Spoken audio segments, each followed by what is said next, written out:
இப்போது அவங்களுக்கு ஒரு ஆசை இருக்குது, நீங்கள் அதை நிறைவேற்றுறீங்க, உங்கள் வீட்டில் வேணான்னு சொல்கிறாங்க. அதெல்லாம் தாண்டி இங்கே நிறைய விஷயம் இருக்குண்ணே.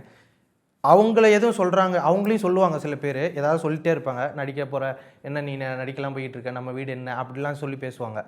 அவங்கள்ட்ட பேசுகிறத தாண்டி உங்கள்கிட்டையும் சில பேர்லாம் சொல்லுவாங்கல்ல, என்ன ஒய்ஃப் நடிக்க போகிறாங்க அப்படி இப்படிலாம் சொல்லுவாங்களா? அப்படி சொல்லும்போது நீங்கள் அவங்களுக்கு என்ன பதில் சொல்லுவீங்க? இல்லை, நம்மள்ட்ட இது வரைக்கும் அப்படி கேட்டதில்லை. எங்கள் அம்மா ஒரே ஒரு வார்த்தை சொன்னாங்க. அதுக்கு எங்கள் அம்மா சொன்னதுக்கு அப்புறம் நாங்கள் 2 பேருமே ட்ராவல் பண்ணிக்கிறோம், போய்க்கிறோம், வந்துக்கிறோம் அப்படின்னு சொல்லி இது பண்ணிட்டோம். மற்றவங்கெல்லாம் வந்து யாருமே பரவாயில்ல நடிக்க போகிறாங்களா, சரி பரவாயில்ல, யார் கூட யார் நான் போகிறேன் கூட. நேர்ல யாரும் சொன்னதில்ல, பின்னாடி பேசுவாங்கல்ல. நம்ம முன்னாடி பேசினா தானே நம்மளுக்கு தெரியும். கண்டிப்பாக பேசுகிறவங்க பேசட்டும். பேசுகிறவங்க பழனி சொல்கிறாங்களே, ஏசுவர் ஏசட்டும், தூற்றுவோர் தூட்டட்டும், நம்மளுக்கு என்னவோ அதை பார்ப்போம். நான் கரெக்டாக இருக்கேங்கிறது என் மனசாட்சிக்கு தெரியும்.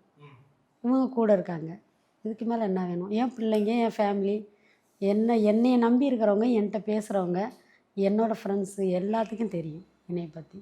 மற்றவங்க என்னவோ பேசிட்டு போகிறாங்க, அதை பற்றி நம்ம ஃபீல் பண்ணோம்னா நம்ம அதே இடத்துல தான் இருப்போம். நம்ம ஒரு இந்த இடத்துலேருந்து ஒரு சக்ஸஸ் காட்டணும், அந்த இடத்துக்கு போகணுன்னா நம்ம அவங்க பேசிவிட்டு அவன் அந்த இடத்துலையே இருப்பான். நம்ம அந்த இடத்த கடந்து போகணுன்னா அவனை பேசுகிறத நம்ம காதில் வாங்கிக்காமல் நம்ம அந்த இலக்கடையத்தை நம்ம பார்க்கணும். அப்போ இதெல்லாம் விட்டுறணும்.